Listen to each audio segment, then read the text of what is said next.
If I were an abstract painter, I would really like to paint like this, in this coincidence way. It's beautiful. Art in the Making, a podcast about the making process.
Yeah, yesterday I took a picture of this one, and I sat in the train for half an hour, and then you can on your phone you can cut the picture in pieces. And I was not happy with this Mauritshuis. That's how it's called. It's really a classic old building.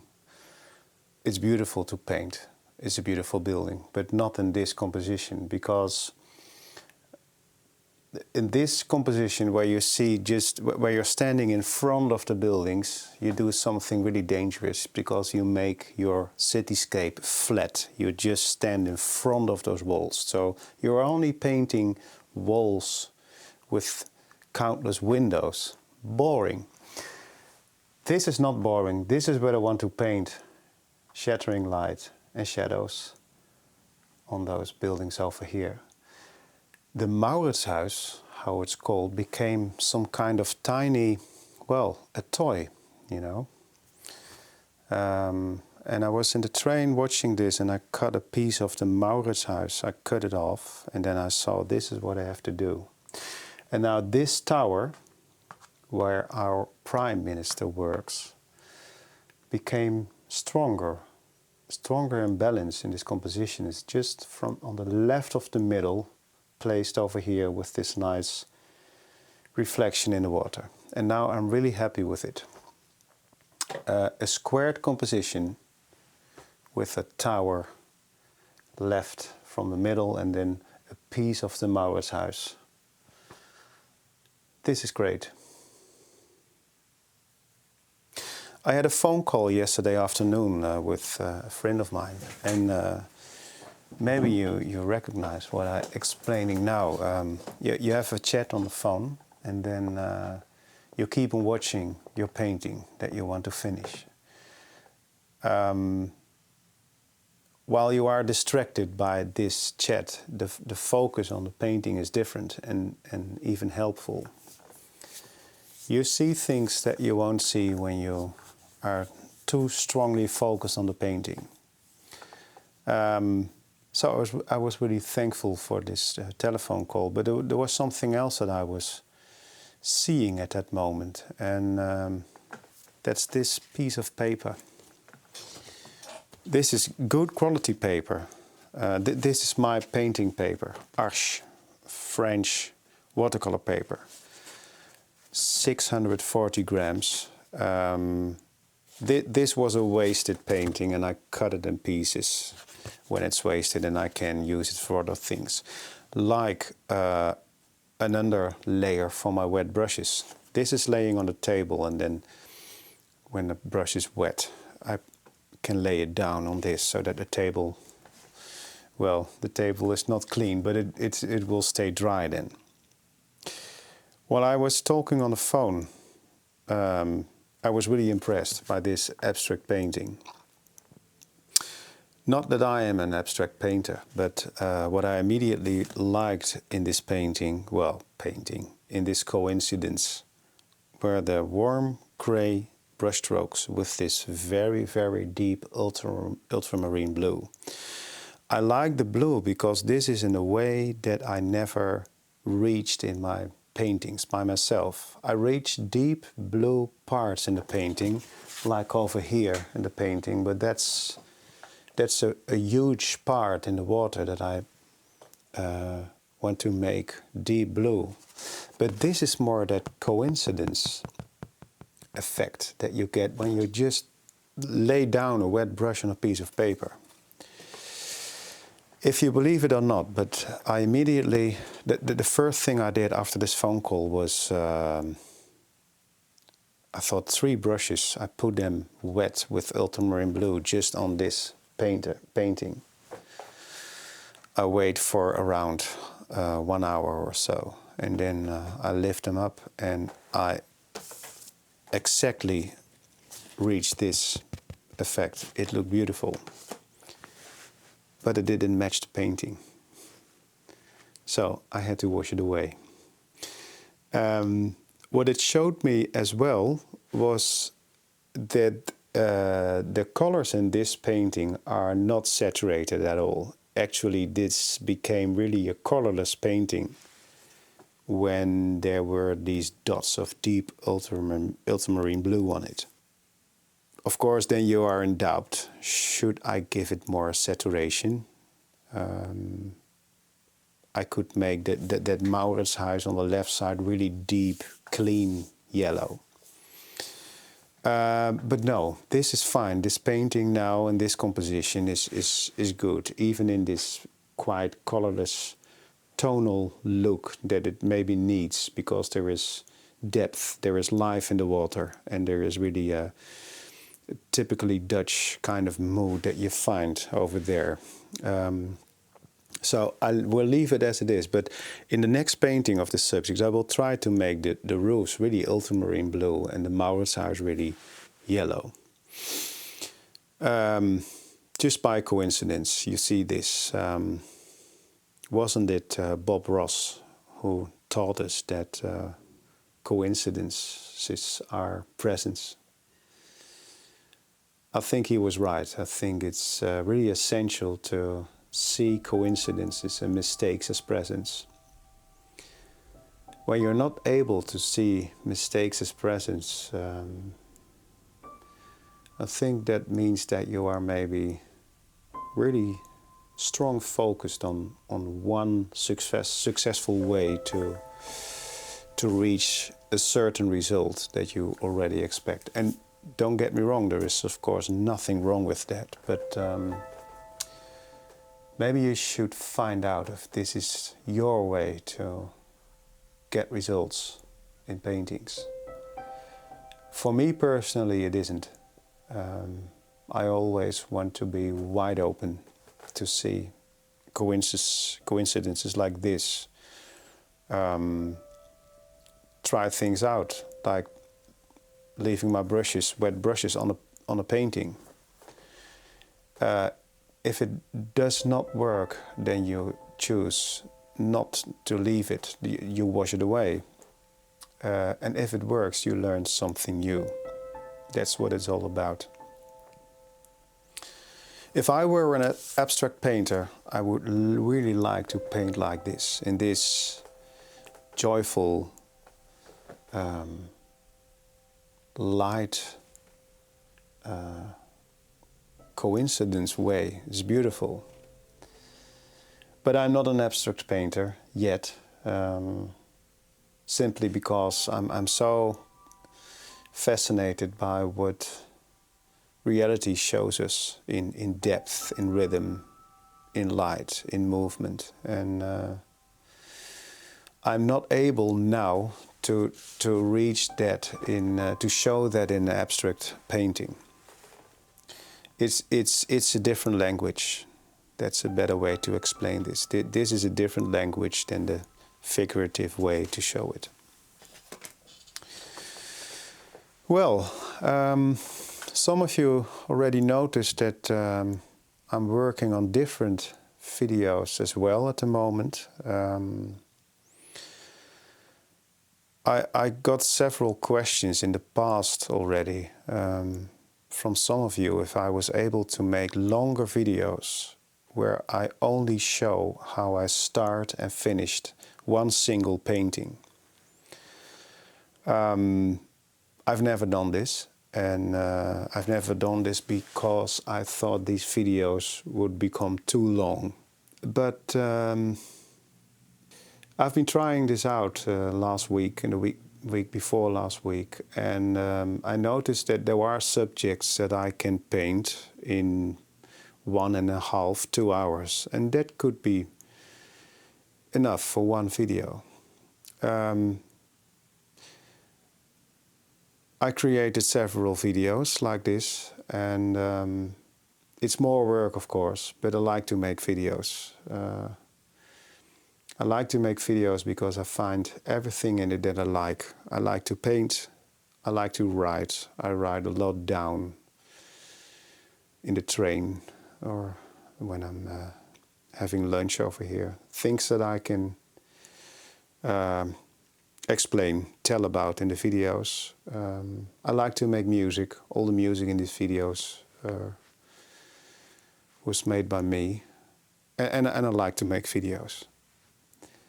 But the number one thing that I have to do is paint my paintings, of course. So I really have to save time, enough time for that.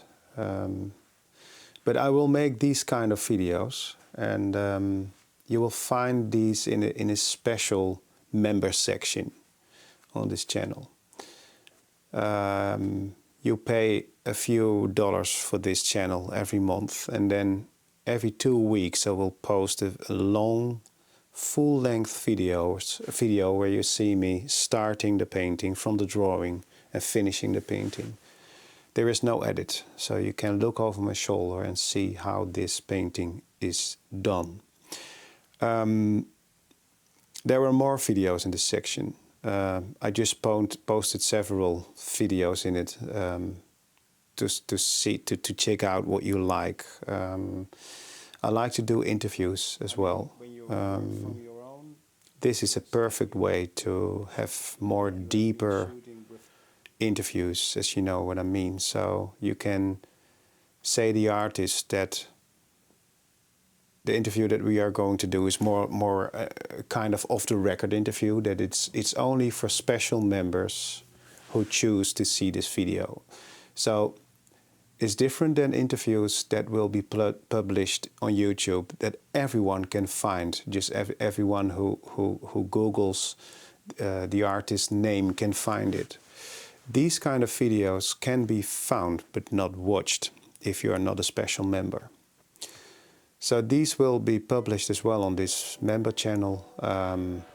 Maybe some Q&A videos in the near future as well.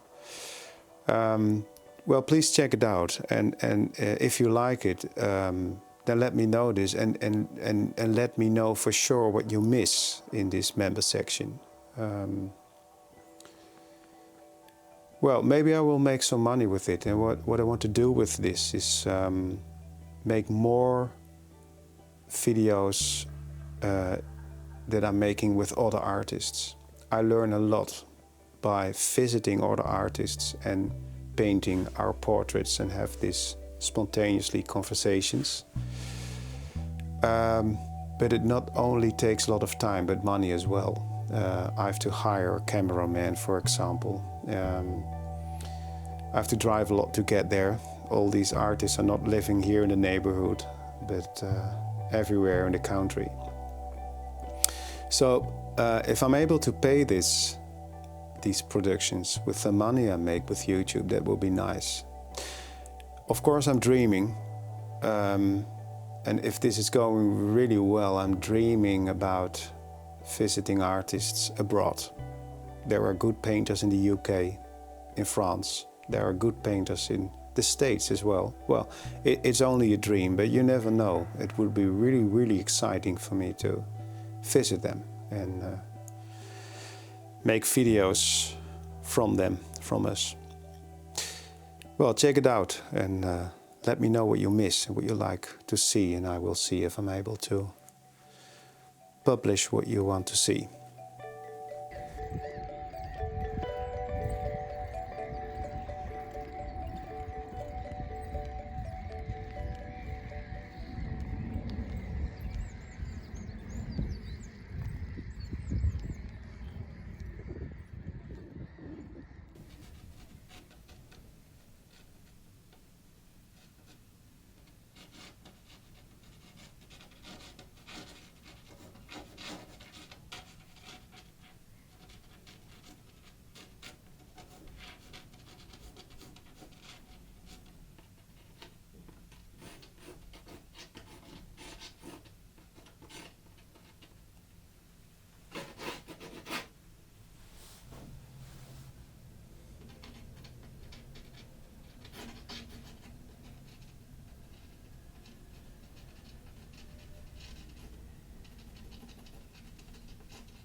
So the preparations are done for next week. I like the contrast in between sky and ground. The ground had to be thick, maybe that's the best word.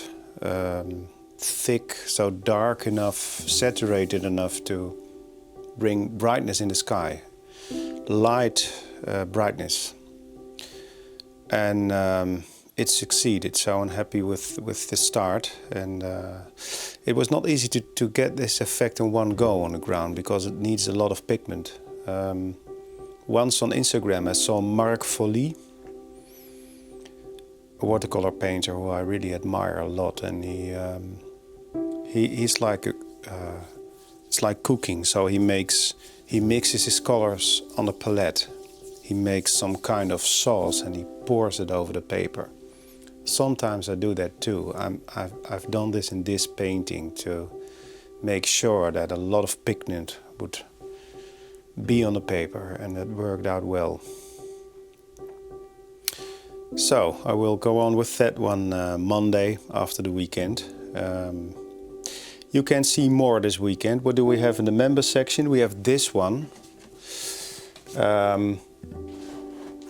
There's a video where I paint this one from the first drawing until the end. It took me 1.5 hours, I remember, and I'm really happy with this one. I like this street. The gallery was over there. The gallery here in The Hague, they just stopped. The palace is over there.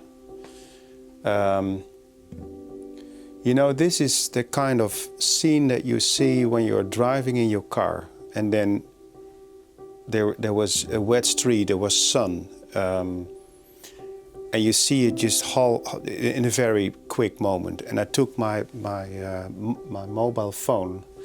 I took a picture. I couldn't look at it. I just took a picture and I drove on. And then there was a totally crooked, bad image on my phone. But in Photoshop I tweaked it a little, and then you can really use it for your painting. And yeah, these are the most beautiful moments. Too short to paint on the spot. But I'm thankful for those phones. You can really use them as an artist. There was another video in the member section.